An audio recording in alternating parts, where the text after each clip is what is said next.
수표를 발행했는데 은행에 잔고가 없으면 되돌아옵니다. 빵꾸 났다고 합니다. 회사에서 빚이 너무 많아서 수표를 발행해도 그 수표를 은행에서 돈으로 바꾸지 않을 때는 회사가 부도가 난다고 합니다. bankrupt. 우리 신앙에도 신앙이라는, 믿음이라는 그 자체로서 아무 의미가 없는, 능력이 없는 그러한 상태, 그것을 신앙의 부도라고도 할 수가 있습니다.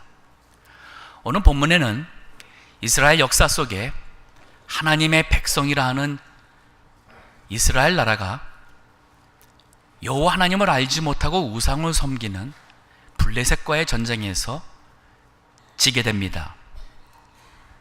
이 사건에 너무 놀란 장로들과 지도자들이 하나님의 언약궤를 가지고 오자, 하나님의 언약궤가 우리와 함께 있으면 우리가 반드시 이기겠지. 근데 이번에 두 번째는 더 크게 전쟁에서 지게 됨으로써 3만 명이라는 사람이 죽게 된 사건입니다. 대체 무슨 일이 일어난 것일까?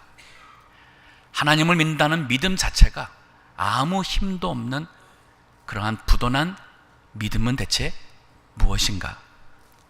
그 특성을 먼저 네 가지를 살펴보고, 그리고 우리가 부도난 믿음에서 회복될 수 있는 네 가지의 신앙에 대해서 살펴보도록 하겠습니다. 우리 주보를 참고하시게 되면은 부도난 신앙의 특징이 네 가지가 있습니다. 오늘 본문에 보니까 첫 번째는 이름, 하나님의 백성이라는 그 이름만 가지고는 믿음 자체가 아무 의미가 없다는 말이에요. 오늘 본문에 읽은 3절의 말씀을 보겠습니다. 백성이 진으로 돌아오매 이스라엘 장로들이 가로되 여호와께서 어찌하여 우리로 오늘 블레셋 사람 앞에 패하게 하셨는고? 이들 질문 속에는 아니 여호와 하나님께서 어찌하여 우리가 누군데, 우리가 하나님의 백성인데 어찌하여 우리로 전쟁에서 지게 했는가? 도저히 이해가 안 가는 거예요. 우리는 하나님의 백성인데, 아브라함의 후손이고 모세의 율법을 가진 사람들인데 우리 하나님과의 언약 백성이 아닌가? 근데 어찌하여 이런 일이 일어났는가? 우리 미국의 동성연애 헌법화가 올해 이루어졌습니다. 미국의 동성연애자가 대체 몇 명인지 아세요? 남성애를 하는 남자 중에 이 게이라고 그러죠. 동성애자가 2.8%가 됩니다. 여성애자 같은 경우에는, 여성으로서 동성애자는 레즈비언들은 1.4%가 됩니다. 좀 이야기 쉽게 얘기한다면 동성애자가 아닌 사람은 남자인 경우는 35명, 그 중에 동성연애자가 1명꼴이고, 여자 경우에는 동성연애자가 1명일 때에 아닌 사람이 70명이에요. 그러면 나머지 사람들은 절대 다수가 동성연애자가 아닌데도 불구하고 이 나라가 왜 동성연애자를 지지하며 결혼을 합법하는 나라로 바뀌었냐는 거예요. 지금 현재 미국에 있는 정확한 크리스찬들이 몇 명인지 한번 살펴봤습니다. ABC 뉴스에서, 우리 ABC TV 있죠? 올해 통계를 낸 데 보니까 83%가 자신을 크리스찬이라고 하고, 나머지 13%는 종교가 없다, no religion. 그리고 4%만이 이슬람이나 불교나 힌두교, 기타 종교인이라는 거예요. 83%의 크리스찬들이 이 나라에 있습니다. 다른 통계를 봤습니다.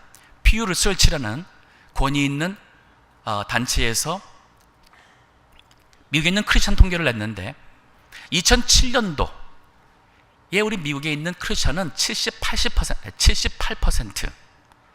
근데 작년 2014년 7년 동안 크리스찬이 71%로 줄었다고 합니다.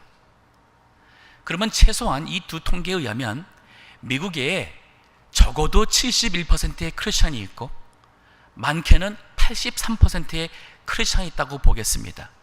하지만 겨우 2.8%나 1.4%밖에 안 되는 동성애자들과의 영적 전쟁에서 미국에 있는 크리스천들 교회가 완전 완패당했다고 보겠습니다. 70-80%의 성도들이 나 아마 크리스천, 나는 그리스도인이다, 나는 교회 내가 몇 년을 다녔다, 교회에 집사고 장로고 우리 성직자라 하는 목사님들이 많이 있는데, 이 나라가 하나님의 말씀을 거스려 가는 그 길을 막기는커녕 오히려 질질 끌려가는 것 자체는 오늘날 미국의 교회가 그 믿음이 부도나가는 것이 아닌가. 로마서 2장에 있는 말씀 보겠습니다. 대저 표면적 유대인이 아니요 표면적 육신의 할례가 할례가 아니라 오직 이면적 유대인이 유대인이며 할례는 마음에 할지니 신령에 있고 의문에 있지 아니한 것이라. 그 칭찬이 사람에게서가 아니요 다만 하나님에게서니라. 겉으로만 표면적으로 유대인이라는 것은 의미가 없다는 얘기예요. 이면적, 중심이 겉으로 보이지 않는 우리 그 뒤에 있는 우리 안에 있는 모습이 참 하나님의 백성이라 할 때에 그 유대인이라는 단어가 의미가 있다는 말이죠. 두 번째, 이 부도난 신앙의 특징이 있었습니다. 하나는 뭐냐면 미신적인 거예요. 미신. 자, 여기 3절 계속 보니까 전쟁에 지고 왔습니다. 그들이 충격 먹었습니다 하는 얘기가 여호와의 언약궤를 실로에서 우리에게로 가져다가 우리 중에 있게 하여 그것으로 우리를 우리 원수의 손에서 구원하게 하자. 하나님의 언약궤가 우리에게 있으면 우리가 이기겠다. 언약궤는 하나님께서 하나님의 백성과의 언약을 상징하는, 언약 백성이라는 것을 기억케 하는 의미로서 하나님께서 성전을 짓게 했고, 성전 안에 지성소 속에 하나님의 언약궤를 두었습니다. 그리고 하나님께서 이 세상 인간, 하나님의 죄인들이지만은 하나님의 백성 가운데 임재해 계신다는 하나님의 임재의 의미가 있는 것이 언약궤였습니다. 하나님의 백성이 하나님의 말씀을 믿고 하나님만을 온전히 예배할 때는 그 언약궤를 통하여 하나님은 하나님의 백성 인간과 만남을 갖게 하시고 우리의 인간의 예배를 받으셨지만은 하나님을 믿는 믿음에서 떠나서 불법을 행하는 죄를 행하면서 언약궤만 갖고 온다고 과연 하나님께서 전쟁에 이기게 했느냐? 그게 아니었어요. 오히려 더 크게 전쟁에서 졌습니다. 오늘날 예수님의 십자가의 그 은혜와 구원을 잘 모르고 하나님 앞에 회개한 적도 없고 주님을 따라가는 삶을 살지 않으면서 목걸이로 목에 십자가를 걸고 다니면 그 사람 벼락 칠 때 벼락 안 맞습니까? 자동차 안에 그거 하나님 십자가를 걸고 다니면 아무리 위험해도 자동차가 사고가 안 나는가요? 그렇게 믿으신다면 미신적인 신앙이에요. 십자가가 있든 걸고 다니든 안 걸고 다니든 중요한 것은 예수님의 십자가를 믿는 참 신앙과 그러한 신앙 생활을 하는 것이 하나님의 은혜와 하나님의 보호하심을 받는 것입니다. 요즘에 맹신을 믿는 사람들도 생겼습니다. Blind faith. 맹신이라는 것은 본인이 뭐를 믿는지도 모르면서 믿는 거예요. 그냥 믿는 거예요. 그저 주시옵소서. 미신은 뭐냐면은 superstitious faith.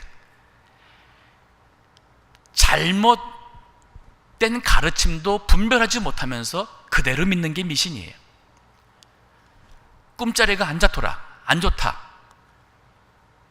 이거 하면 된다더라. 그럼 이거 하자. 오늘 꿈자리가 안 좋으니까 거기 가지 말라더라. 그러면 안 가면 된다. 부적사다가 붙이면은 나쁜 기운이 다 없어진다더라. 교회 다니면서도 그런 사람들의 말을 듣고 돈을 주고 부적을 사다 다치는 자체가 진정 그리스도인이라고 말하기에 부끄러운 일입니다. 이건 미신이에요. 그러한 것이 구원해 주는 것이 아닙니다.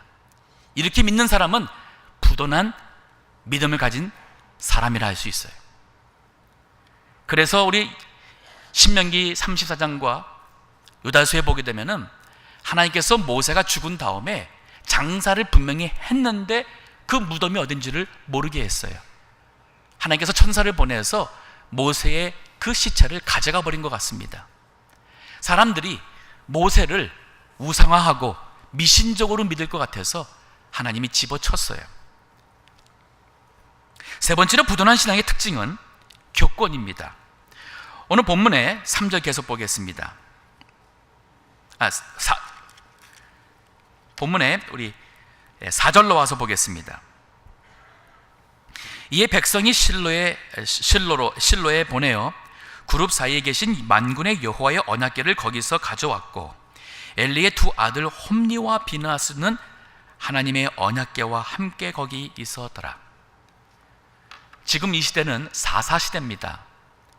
하나님께서 모세를 통하여 에집트에서 하나님의 백성을 인도해 내셨고 약속대로 모세 죽은 다음에 여호수아의 리더십 안에 가나안 땅에 들어갔습니다. 그 이후부터 초대왕 사울, 그 다음 다윗 왕이 오기 전까지가 사사시대라고 합니다. 한 300에서 350년의 기간인데 그 시대에는 왕이 없었고 하나님께서 세운 사사라는 분이, 영어로는 저지스라가 되어 있는데 하나님께서 세운 하나님의 사람이 재판도 하고 정치의 판결도 내리고 경제와 신앙의 모든 것을 하던 시대입니다. 그러한 사사시대 때에 제사장이다, 여기 홈리와 비느하스 같은 이 제사장이 할 때는 그 권세가 거의 절대적이라 할 수 있는 그러한 교권이 있었던 시대였어요. 첫 번째 나가서 전쟁이 안 되니까 언약궤를 가지고 오고 홈리와 비느하스라는 이 두 제사장이 백성을 이끌고 전쟁에 나갔어요. 교권이라는 것, 겉으로 볼 때 대단합니다. 건물이 대단할 수 있고 많은 사람의 숫자가 모여 있어서 대단할 수 있고 교회의 재정이 넉넉하고 천주교의 재정과 그 교권은 일개 나라의 그 교권보다 더 강하기 때문에 교황이 움직이게 되면은 한 나라의 대통령이 오는 것 같은 그러한 대우를 하게 됩니다. 과연 오늘날 겉에 보여지는 교회의 그러한 파워, 겉으로 보여지는 대단한 웅장함, 그러한 교권이 과연 하나님께서 인정하시는 참된 신앙의 모습일까요? 아닙니다. 하나님께서는 이 홈리와 비느하스 이 두 사람, 그 전쟁에서 죽임을 당하게 하십니다. 그 이유가 있어요. 이 홈리와 비느하스는 당시에 대제사장이 되시는 엘리 제사장의 두 아들입니다. 엘리 제사장이 너무 나이가 많아서 하나님을 섬기지 못했기 때문에 그들이 했습니다. 근데 여기 사무엘상 2장 그 12절서부터 쭉 아래 내용을 보고 하게 되면은 이 사람들은 하나님을 멸시했어요. 하나님께 제사 드리기 전에, 예배하기 전에 그 제물을 먹는 데에 급급했고, 누가 반항하게 되면은 협박을 했고, 성전에서 섬기는 여인들을 성적으로 건드리며 그러한 끔찍한 죄를 범했던 사람들이었습니다. 겉으로 볼 때는 예복을 입었고 겉으로 볼 때는 제사장인 타이틀 때문에 대단한 것 같지만은 그들의 중심은 썩어 있었습니다. 하나님은 교권을 가지고 구원하지 않습니다. 세 번째는 착각입니다. 하나님의 백성들이 모두 다 착각했어요. 5절에 봅니다. 4장 5절에 여호와의 언약궤가 진에 들어올 때에 온 이스라엘이 큰 소리로 외치매 땅이 울린지라. 난리가 났어요. 첫 번째 전쟁에서 4,000명이 죽어서 기가 죽었던 이스라엘 백성들이 이제는 됐다, 하나님의 언약궤가 우리에게 왔으니 이제는 우리가 이겼다, 확실히 이겼다. 모든 군사들이 사기가 아주 하늘을 치솟았습니다. 땅이 흔들릴 정도로 대단했습니다. 이겼나요? 아니에요. 더 크게 졌습니다.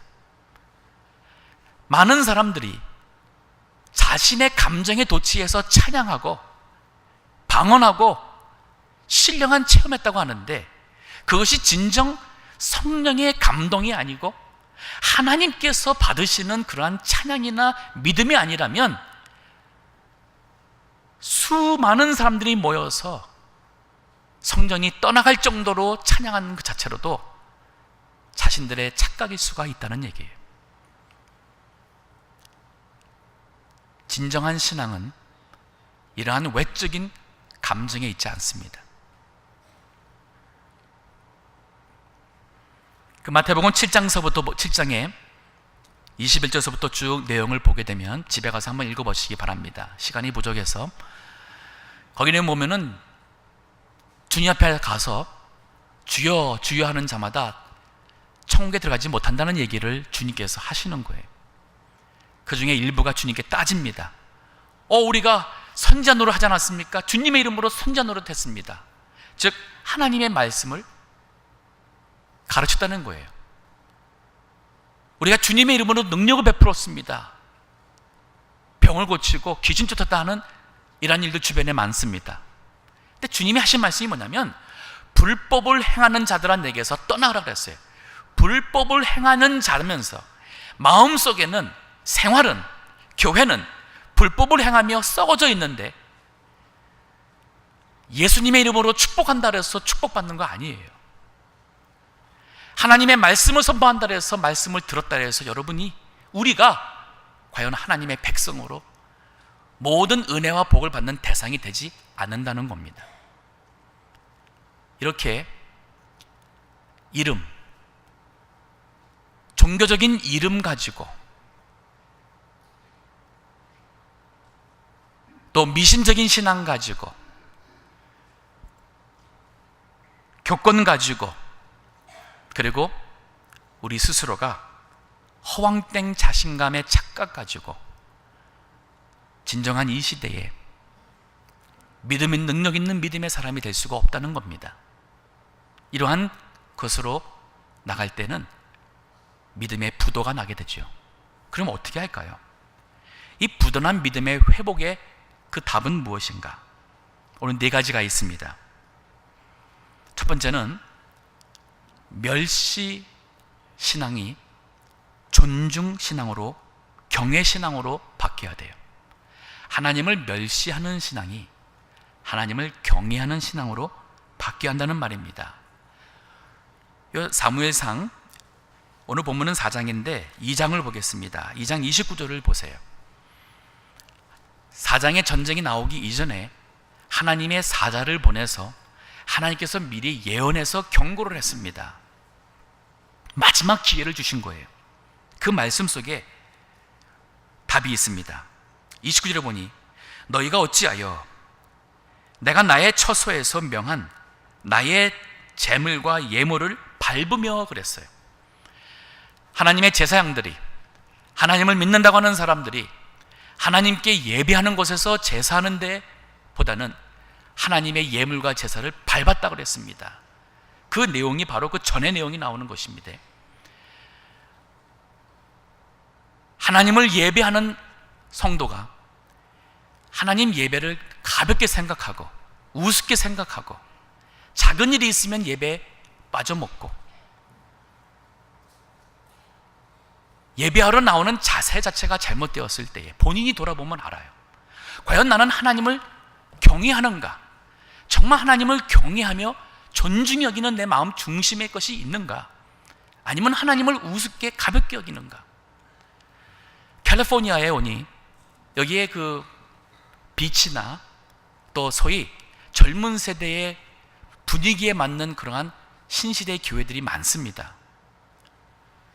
그들이 추구하는 것은 젊은 세대들이 교회에 대한 어떠한 거부감이 있으니까 그 거부감에 교회의 문턱을 낮추자. 넥타이 매고 양복 입으면 양복 없는 사람들은 교회 나올 때 거부감을 느끼니까 넥타이, 양복을 집어치자. 주말이면 해변가에 놀러 오는 젊은이들이 많은데 그들이 어떻게 교회 나오기 위해서 정장을 입고 그러느냐? 차라리 그들이 짧은 비치의 그 하기 좋은 그런 짧은 바지와 그런 셔츠를 입고 오니까 교인들도 목사도 그러한 짧은 바지와 그런 옷을 입고 설교하며 누구나가 다 그 거부감 없이 오게 하는 교회가 있습니다. 젊은 세대들이 많이 가죠. 근데 문제가 있어요. 의도는 세상 사람들이 교회에 나올 수 있도록 뭔가 좀 친근히 하자는 것인데, 문제는 뭐냐면 그렇게 믿는 사람들이 하나님을 너무 가볍게 여긴다는 거예요. 찬양할 때나 예배 자세나 교회에 나오는 것에 대해서, 빠지는 것에 대해서라든지 너무 가볍게 생각하는 거예요. 하나님을 아는 지식의 첫 출발은 경외하는 겁니다. Fear of the Lord. Fear of the Lord is the beginning of knowledge. 여호와를 경외하는 것이 하나님을 아는 지식의 첫 걸음이에요. 거룩하신 하나님, 의로우신 하나님, 완전하신 하나님인 것을 우리가 알고 그 앞에 우리가 죄인인 것이 보여질 때에 하나님의 은혜를 알게 되는 것이고, 나 같은 죄인을 사랑하시는 하나님의 은혜가 감사해서 하나님의 은혜를 찬송할 때 그것이 진정한 찬송이지, 북을 치고 전자기차를 쳐서 그 음악 소리가 젊은 세대에 흥이 맞으니까, 그 음이 좋으니까 그래서 덩달아 부르고 가사가 좋으니까 하는 것 자체가 진정한 찬양이라 할 수가 없다는 거예요. 하나님의 은혜를 모르는 사람이 어떻게 하나님을 찬송을 합니까? 거듭난 하나님의 구원의 그 값어치를 모르는 사람이 헌금을 한다 그래서 그 헌금이 100불이든 10,000불이든 그것이 무슨 의미가 있겠어요? 첫째, 우리가 부도난 신앙에서 회복될 수 있는 것은 하나님을 믿는 신앙을 가볍게 하는, 멸시하는 자신들의 모습이 있다면 우리가 믿는 여호와 하나님을 귀하게 여겨야 돼요. 경외해야 됩니다. 여기 30절, 2장 30절에 계속 보면은 하나님께서 경고했던 말씀 중에 이런 말씀이 있어요. 그러므로 이스라엘의 하나님 나 여호와가 말하노라. 내가 전에 네 집과 네 조상의 집에 내 앞에서 영영히 행하리라 하였으나 이제 나 여호와가 말하노라. 결단코 그렇게 아니하리라. 나를 존중히 여기는 자를 내가 존중히 여기고 나를 멸시하는 자를 내가 경멸히 여기리라. 오늘날 이 시대의 교회가 세상 사람들에게 놀림당하고 짓밟히게 된 것은 우리가 하나님을 이 세상 앞에서 가볍게 여기고 업신여겼기 때문에 받는 결과가 아닐까, 우리가 돌아보며 회개해야 돼요. 두 번째, 회복의 신앙을 위해서는 바른 신앙입니다. 우상신앙이 바른 신앙이 돼야 돼요. 여기 2장 29절의 말씀, 하나님께서 주신 경고의 말씀을 다시 보겠습니다. 너희가 어찌하여 내가 나의 처소에서 행한 나의 재물과 예물을 밟으며, 멸시하는 신앙이었죠. 내 아들들을 나보다 더 중히 여겨 그랬어요. 아들이 하나님보다 더 중요했습니다. 엘리 제사장이 대표적인 케이스였습니다. 모든 하나님의 백성의 대표가 되는 엘리 제사장이 그 아들 홈니와 비나하스를 하나님보다 더 중요하게 여겼어요.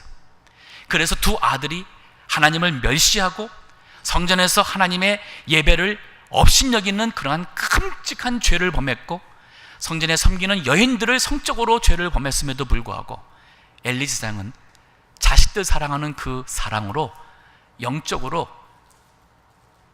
하나님을 온전히 섬기는 그러한 신앙의 모습을 보이지 못했습니다.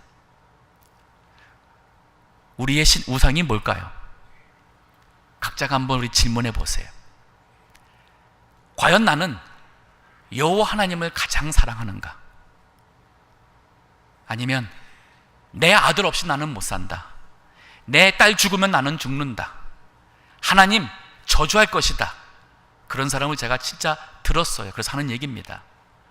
하나님이 내 아들 데려가면 나는 하나님 저주하고 교회 안 나간다 하는 엄마가 있었어요. 제가 볼 때는 어머니가 너무 하나님을 모르시는 것 같아요. 돈 중요하죠. 하지만 하나님을 더 의지하십니까? 돈을 더 의지하십니까? 직장 성실하게 생활해야죠. 사업 중요합니다. 하지만 직장도 사업도 모든 것을 주관하시는 여호와 하나님보다 더 중요하다고 얘기해서는 안 되겠죠.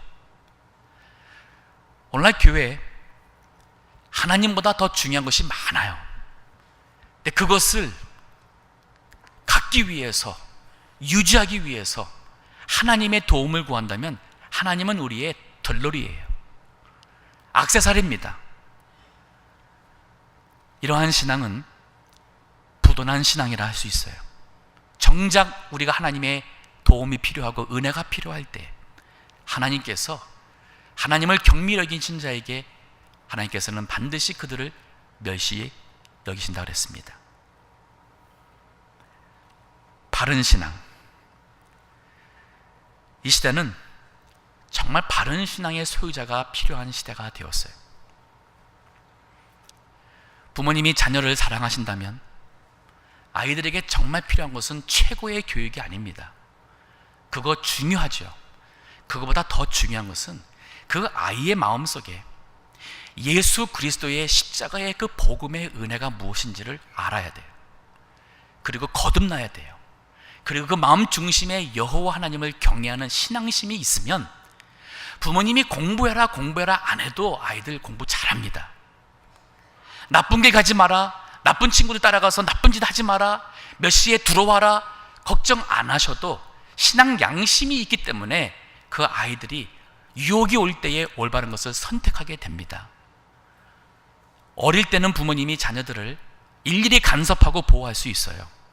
그러나 고등학교 졸업한 다음부터 못하십니다. 안 됩니다. 발을 동동 굴어도 되지가 않아요. 그래서 나중에 가슴을 치고 아파하는 분들이 많아요. 뭘 잘못했느냐? 정말 세상에서 중요한 것은 공부보다도 여호와 하나님, 예수 그리스도가 그 마음속에 있으면 된다는 이 사실을 학교 빠지면 큰일 나는 줄 알면서도 교회 빠지는 것은 간단히 여기신다면 이제 부모님들이 먼저 회개하셔야 돼요. 돌이켜야 돼요. 그것이 우리 자녀들의 미래를 살리는 길이고 가정이 사는 길이고 오늘날 교회가 하나님을 믿는 가정에서, 믿는 신앙의 가정에서 하나님을 먼저 가장 우선으로 여기는 신앙이 회복되지 않으면 교회가 믿는 신앙이 부도날 수 있습니다. 공부해서 남 주냐? 너 잘되라고 공부하라는데 왜 공부 안 해? 너 공부해야지 좋은 대학 가고 좋은 직장 갖고 그래야지 장가 잘 가고 그래야지만 성공해서 이 자매 너 편하게 사는 거 아니야? 이게 잘못된 거예요. 공부해서 남 주는 게 맞아요. 공부 잘해서 훌륭한 사람 되어서 돈을 벌어서 없는 사람을 위해서 쓸 수 있고 없는 사람의 보호자가 되어야 되는 것이고 나라를 위해서 살아야 되는 것이고 하나님의 교회를 위해서 하나님의 영광을 위해서 사는 사람이 되라고 교육을 해야 되는데 공부해서 남주냐는 얘기를 했던 사람이 바로 우리 어른들이었어요. 아닙니다. 공부 잘해서 네가 훌륭한 사람이 되어야지만 하나님의 교회를 이끌어 나갈 수 있는 이 다음에 믿음의 기둥이 되지 않겠느냐? 네가 세상에서 공부를 잘해야지만 믿는 사람으로서 세상 사람들이 하나님께 영광 돌리지 않겠느냐? 지금 미국에 대법원에 9명인데 거기에 이벤젤리컬 우리 복음주의적인 신앙인이 없다고 제가 들었어요. 너 공부 잘해서 하나님의 명예와 하나님의 영광을 위해서 대법원 판사가 되는 꿈도 가져봐라. 법대로 간다면 변호사 되어서 돈 많이 벌어가지고 잘 살겠다는 생각은 집어치고 하나님께서 물질의 복을 준다면 그 복 가지고 복음이 안 들어간 곳에 학교를 세우든 하나님의 일을 위해서 드려라. 몇백만 불이든 몇천만 불이든 자식들에게 물려줘봐야 자식들 싸웁니다. 주지 마세요. 살 만큼만 미리 주시고 나머지 내가 이 세상에 있는 동안에 남기 전에 하나님의 이름을 남길 수 있는 하나님의 일을 위하여서 쓸 수 있는 것이 하나님에 가서 남는 거예요. 우상, 돈이 우상이 되었어요. 자식이 우상이 되었고 이것 부도납니다. 탐욕신앙이었습니다. 그것이 이제는 은혜신앙으로 바뀌어야 돼요. 여기 2장 28절에 29절에 계속 보니 맨 마지막에 이렇게 말합니다. 내 백성 이스라엘에 드리는 가장 좋은 것으로 스스로 살찌게 하느냐. 하나님을 멸시했습니다. 아들을 하나님보다 더 사랑하는 우상시 여겼습니다. 그리고 그들이 하나님의 성전에서 하는 것이 뭐냐면 자신들의 먹고 싶은 것을 만족시키는 스스로의 배만 살찌는 일을 했어요. 즉 인간의 탐심을 채우기 위해서 하나님의 성전에서 일한 것입니다. 나의 탐욕을 채우기 위해서 교회 나오시고 그래서 기도한다면 기도가 바뀌어야 돼요. 하나님의 은혜가 감사하는 그 은혜의 신앙으로 바뀌어야 돼요. 하나님의 은혜를 모르니까 여전히 육신의 것을 구하는 것이고 세상의 것이 좋은 것이고 탐심을 위해서 정욕과 이생의 자랑을 위해서 살아가는 거예요. 베드로가 예수님을 만나고는 그 평생 의지하고 살았던 그물과 배를 과감히 버리고 주를 따라갔습니다. 베드로가 바울이 예수님을 모를 때는 그가 자랑한 것이 그의 가문이었습니다. 출신이었습니다. 율법을 얼마큼 잘 지켰느냐 하는 그러한 완벽 외적인 종교의 모습이었습니다. 그는 바리새인으로서 누릴 수 있는 교권이 있었습니다. 최고의 학문과 학위를 가진 사람이었습니다. 그러나 예수님을 알고 보니까, 하나님의 그 은혜와 사랑을 알고 보니까 이 모든 것이 다 배설물과 같다 그랬어요. 그래서 내가 사는 이유는 그리스도를 좀 더 알고 그리스도의 그 고난에 동참하고 부활의 능력에 참여하고 싶은 것이 그의 평생 소원이었어요. 부도나는 신앙, 우리 육신의 것을 위해서 믿는다면 그 신앙 부도납니다. 마지막으로 죄악을 방치하는 사람에서 죄악에 철저한 회개하는 신앙이 돌아와야 돼요. 하나님께서 여기 4장의 전쟁으로 엘리의 가문이 두 아들이 죽고 그 소식들은 아버지 엘리 세상은 충격받아서 뒤로 자빠져 목이 부러져 죽고, 그 소식을 그 아들의 비느하스라는 그 둘째 아들의 죽음 소식을 들은 그 아내 자보도 아기를 낳으면서 죽습니다. 이 가문이 하나님의 무서운 심판을 받았어요. 이 가정뿐 아니라 그로 인해서 이스라엘 백성이 3만 명이 죽고, 그 이후로 하나님의 언약궤는 블레셋 사람들의 손에 들어가서 하나님의 영광이 땅에 다 내려가고 블레셋의 통치 아래 들어가게 됩니다. 회개, 우리 회개를 정말 하나님 앞에 회개를 해야 할 것 같습니다. 개인적으로 내가 하나님을 멸시하지 않았는가? 하나님보다 더 사랑하는 우상이 있지 않는가? 내 탐욕을 추구하는 신앙, 죄악을 방치하는 신앙이 아니었는가? 교회를 위해서 기도해야 되겠습니다. 이 나라의 기독교를 위해서 기도를 해야 돼요. 우리의 잘못을 용서해 달라고 기도해야 돼요. 사형수가 있었습니다. 그가 죽기 전에 하고 싶은 얘기를 하라고 그랬습니다. 그가 어릴 적 초등학교 시절, 아버지는 어디 갔는지 알 수 없고 어머니와 둘이 살던 시절, 일하러 어머니가 나가서 늦게 들어오던 겨울 어느 날 집이 너무 추워가지고 주인집에 있는 연탄을 훔쳐다가 방을 따뜻하게 했는데, 저녁에 들어온 어머니가 집안이 따뜻하다고 좋아하고 연탄이 없는 거 뻔히 알면서도, 훔쳐온 것을 뻔히 알면서도 어머니가 야단치지 않았던 그것이 그 이후로 또 훔치게 되고 또 훔치게 되면서 그가 커서는 강도하고 그다가 사람을 죽여서 내가 사형수가 되었다. 그때 내가 처음 연탄을 훔쳤을 때 어머니가 나를 호되게 야단을 쳤다면 내가 이 자리에 있지 않았을 텐데,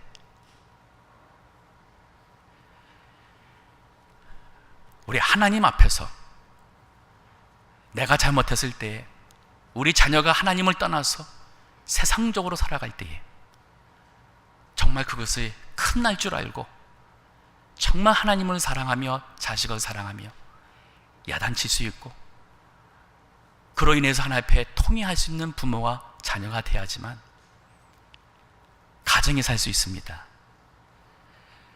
우리 자녀들이 미래에 이 나라를 이끌어갈 수 있는 살아있는, 정신이 살아있는 그러한 미래의 지도자가 될 수 있어요. 이 시대에 정말 존경할 수 있는 지도자가 참 아쉬운 생각이 듭니다. 공화당도 민주당도 대통령이 되겠다는 사람들은 많은데 정말 이 사람이다 하는 사람이 보이지가 않아요. 교계에도 마찬가지입니다. 그 이유가 무엇일까요? 온전히 하나님을 경외하는 사람, 자신보다 정말 하나님의 영광으로 하나님의 말씀을 순종하며 이 사회와 이 나라와 하나님의 복음 전파를 위해서 모든 것을 아낌없이 헌신할 수 있는 그러한 희생적인 사람이 안 보이기 때문에 그렇습니다. 공부 잘하면 똑똑한 학생 될 수 있어요. 그러나 정신이 훌륭한 사람이 되지 못합니다. 나라를 살리는 사람은 똑똑한 사람, 공부 잘하는 사람이 아니에요. 돈 많은 사람이 아닙니다. 나라를 살릴 수 있는 사람은 바로 하나님을 경외하는 사람, 올바른 신앙 가진 사람이 나라를 살릴 수 있습니다. 우리 동부교회, 우리 젊은 아이들도 많이 있고 우리 여러 성도님들 계십니다. 이 나라 우리가 통탄히 여길 뿐만 아니라 바로 나 자신으로부터 부도난 신앙이 아니라 기도할 때에 응답하시는 능력의 신앙의 소유자로 하나님의 영광이 이 나라에 회복이 되고 온 세상에 넘쳐지기를 기도하는 우리 모두 되기를 간절히 기도합니다.